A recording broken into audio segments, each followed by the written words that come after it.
The Israeli cabinet has voted unanimously to close the operations of Al Jazeera in Israel. The communications minister says the orders against the network will take immediate effect.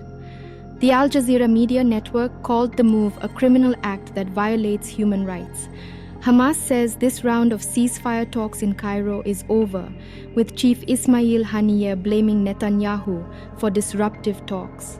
The Palestinian group says it needs assurances from the US that Israel will not launch a ground offensive in Rafah, as Israeli officials, who have yet to send a delegation to Cairo, insist the attack will take place even if a ceasefire agreement is reached.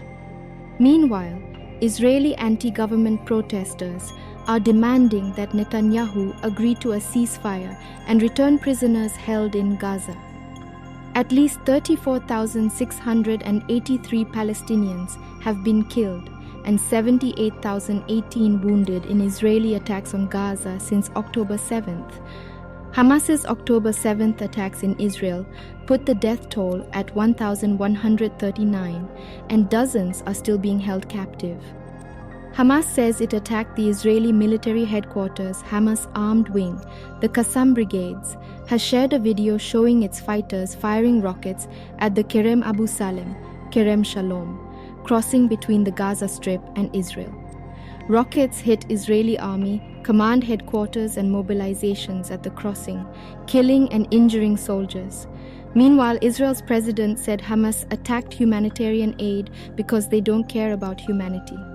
The world must act to free the hostages and liberate the people of Gaza from the evil rule of Hamas, Isaac Herzog said in a note at X.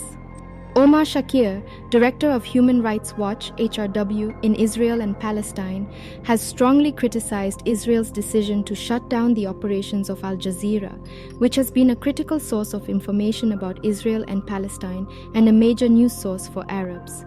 The audience, their offices in Gaza have been bombed. Their staff in the West Bank has been attacked.